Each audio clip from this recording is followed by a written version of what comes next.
નમસ્કાર મિત્રો, અમારા નવા વિડીયોમાં આપ સૌનું હાર્દિક સ્વાગત છે।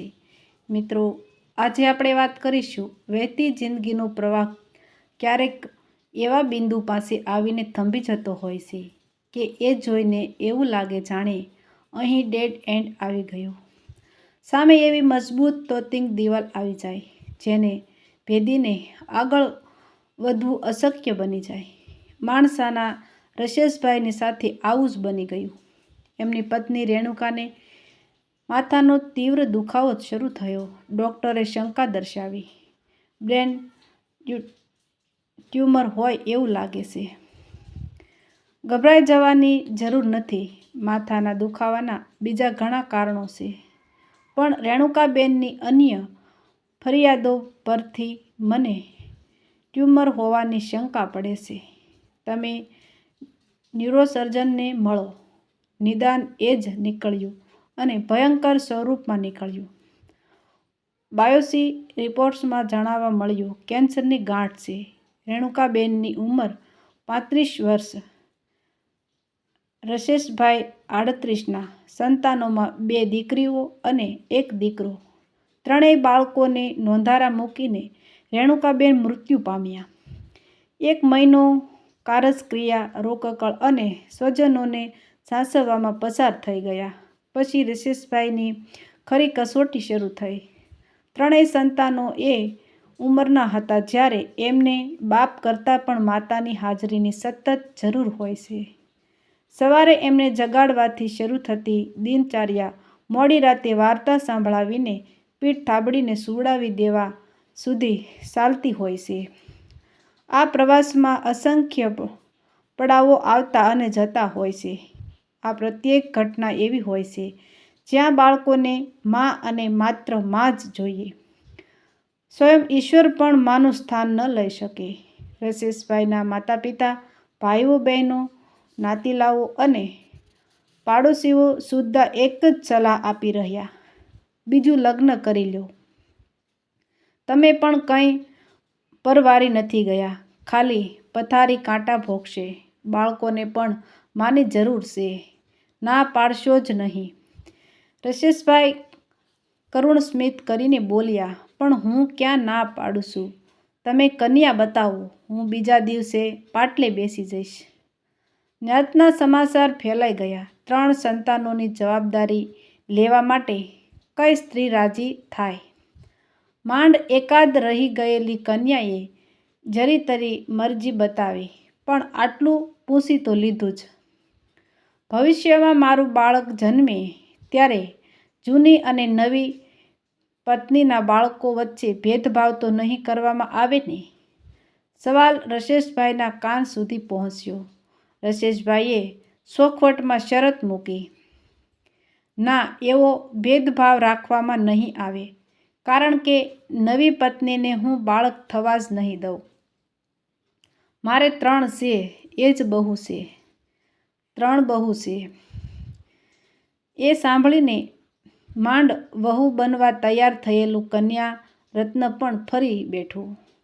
મારે નથી કરવા લગ્ન, હું કંઈ પારકા સંતાનોને મોટા કરવા માટેની નોકરડી છું। સગા સ્વજનોએ ઘણી કોશિશ કરી જોઈ, પણ મેળ ન જ પડ્યો। રશેશભાઈએ લગ્નની આશા મૂકી દીધી। સ્ત્રી વગરના ઘરમાં 3 સંતાનોને સાચવવા એમના માટે લોઢાના સણા બની ગયા। 1 વર્ષ પૂરું થયું ત્યાં સુધીમાં તો એ હાંફી ગયા। થોડા દિવસે નવલખ તારા જોઈ સૂકેલા રશેશભાઈને લાગ્યું જિંદગીનો પ્રવાહ ડેડ એન્ડ પાસે આવીને અટકી ગયો છે। ભૂતકાળમાં પાછું ફરી શકાતું નથી, ભવિષ્યમાં જવાનો માર્ગ કળાતો નથી અને વર્તમાનમાં જીવી શકાતું નથી। હે વિધાતા, હવે મારું અને મારા બાળકોનું શું થશે? માણસાથી લગભગ 500 કિલોમીટર દૂર આવેલા એક નગરના સુખી પરિવારમાં સાવ નવતર પ્રકારનું નાટક ભજવાઈ રહ્યું હતું। ખાધે પીધે સુખી કુટુંબ, આધેડ માતા પિતા, એકનો એક દીકરો, દીકરાની વહુ। લગ્નના બીજા જ વર્ષે ડૉક્ટરે તપાસીને કહી દીધું હતું. આના શરીરમાં ગર્ભાશય નથી, બાકી બધી રીતે તે સ્ત્રી જ છે. પતિને શરીર સુખ આપી શકશે, પણ બાળક નહીં આપી શકે. આજથી 4 દાયકા પહેલાંની આ ઘટના. ત્યારે ઘેર ઘેર આ ગીત ગવાતું હતું. ખોળાનો ખૂંદનારો દેને રના દે. વંશ ચાલુ રાખવા માટે બાળક તો થવું જ જોઈએ. એ પણ દીકરો જ. વહુનું નામ રાજશ્રી. ખૂબ ગુણિયલ અને લાગણીશીલ સ્ત્રી. પતિએ અને સાસુએ ઉપાડો લીધો. બીજી વાર લગ્ન કરાવો. દીકરો તો જોઈએ જ. પોતાને અપરાધી માની બેઠેલી રાજશ્રીએ સંમતિ આપી દીધી. મને વાંધો નથી, હું ઘરનું બધું કામકાજ કરીશ અને એક ખૂણામાં પડી રહીશ. સસરો ખૂબ ભલો અને દીર્ઘદૃષ્ટા. એણે કહ્યું, વહુ બેટા, હું તને આવી સ્થિતિમાં નહીં જોઈ શકું. હું મારા દીકરાનો સ્વભાવ જાણું છું. બીજી પત્ની આવશે એ પછી એ તારી સામે જોશે પણ નહીં, અને તેને કુખેથી દીકરો જન્મ્યા પછી તો તારી દશા નોકરાણીથી પણ ખરાબ થઈ જશે. તો તમે જ કહો કે મારે શું કરવું? હું પિયર ચાલી જાઉં. રાજશ્રીના ગળે ડૂમો ભરાઈ ગયો. બેટા, તારે કંઈ નથી કરવાનું. જે કરવાનું છે તે હવે મારે જ કરવાનું છે. હું તને વહુ બનાવીને આ ઘરમાં લાવ્યો હતો. હવે તને દીકરી સમજીને આ ઘરમાંથી વિદાય કરીશ. તું ના નહીં પાડતી. હું તને મારી નજર સામે હીણપતભરી જિંદગી જીવતા નહીં જોઈ શકું. તું જે ઘરમાં જઈશ ત્યાં માનપાન સાથે જીવીશ. તારા માટે યોગ્ય પાત્ર પણ હું જ શોધી લાવીશ. તારા પપ્પા સાથે હું વાત કરી લઈશ. સસરાએ માની ન શકાય તેવો રસ્તો કાઢ્યો. પપ્પા, તમે કહો છો એટલે હું હા તો પાડું, પણ મારી જે ખામી અહીં નડી રહી છે એ ત્યાં પણ નડશે. મને સંતાન નહીં થાય એટલે બીજો પતિ પણ. રાજશ્રી રડી પડી. સસરાએ હિંમત આપી. એવું નહીં થાય. હું કોઈ બીજવર ખોળી કાઢીશ, જેને પત્ની સુખની જરૂર હોય પણ સંતાન સુખ ન જોઈતું હોય. તું એ બધું મારા પર છોડી દે. છોડી દેવાથી વાત છૂટી જતી નથી. રાજશ્રીના સસરા એમની આખી ન્યાતમાં ફરી વળ્યા. જોઈતું હતું એવું પાત્ર ન મળ્યું. રાજશ્રીની હાલત ત્રિશંકુના જેવી થઈ ગઈ. આ ઘરમાં પતિ અને સાસુને મન એ અળખામણી બની ગઈ હતી. એ બંને બીજા લગ્ન માટે ઉતાવળા થયા હતા. સામા પક્ષે રાજશ્રીને સ્વીકારે તેવો પુરુષ જડતો ન હતો. એવું લાગતું હતું જાણે જિંદગીની સફર ડેડ એન્ડ પાસે આવીને થંભી ગઈ હતી. કહેવત છે કે કાંટો કાંટાને કાઢે. એક હતાશાને કાઢવા માટે બીજી હતાશા કરગર નીવડતી હશે.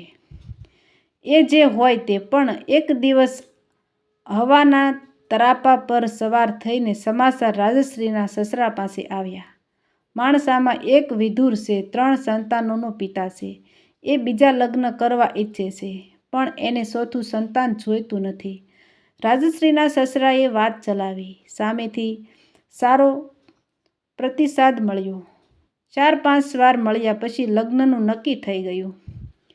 રાજશ્રીના પપ્પાએ ખૂબ આગ્રહ કર્યો. એ મારી દીકરી છે. એના લગ્નનો માંડવો મારા ઘરના આંગણામાં જ બંધાશે. એ શક્ય જ નથી. વેવાય, માંડવાનું મુહૂર્ત પણ મેં કઢાવી લીધું છે અને બધા માલ સામાનનો ઓર્ડર પણ અપાઈ ગયો છે. જગતને જોવા દો કે એક સસરો જ્યારે એની પુત્રવધૂનો પિતા બને છે ત્યારે એ શું કરે છે. ધૂમધામથી રાજશ્રીના લગ્ન ઉજવાયા. સસરાએ પિતા બનીને દીકરીને કન્યાદાનમાં 10 તોલા સોનાના દાગીના, 21 જોડી કપડાં અને 11,000 રૂપિયા રોકડાનું કન્યાદાન આપ્યું. રાજશ્રીનું નસીબ સારું કે નવા સંસારમાં એક ખૂબ સુખ પામી. સગી માને ગુમાવી ચૂકેલા ત્રણેય સંતાનોને એણે પોતાના ગણીને સાચવ્યા અને પ્રેમથી ઉછેર્યા. બાળકોએ સગી માનો માર ક્યારેય ખાધો હતો, પણ આ નવી મા તો ગોળનું ઢેફું નીકળી. નરિયું વહાલ, નરી મીઠાઈ, પૂરું જીવન એક આનંદ યાત્રા બની ગયું. રિશેષ 65મા વર્ષે મૃત્યુ પામ્યો. જયશ્રી અત્યારે 75 વર્ષની થઈ છે. એક દીકરી કેનેડામાં પરણીને સ્થાયી થઈ છે. બીજી દીકરી મુંબઈમાં છે. દીકરો અમેરિકામાં. ત્રણેય ભાઈ બહેનો વચ્ચે એક જ બાબતનો ઝઘડો થાય છે અને ઉગ્ર ઝઘડો થાય છે. ઝઘડાનો મુદ્દો આ છે: માં મારા ઘરે જ રહેશે. રાજશ્રી મલકે છે અને બબડે છે. જિંદગીની યાત્રામાં ડેડ એન્ડ જેવું કંઈ હોતું જ નથી. મિત્રો, આવા જ નવા વિડીયો જોવા માટે અમારી ચેનલ લાઇક, શેર અને સબસ્ક્રાઈબ કરજો.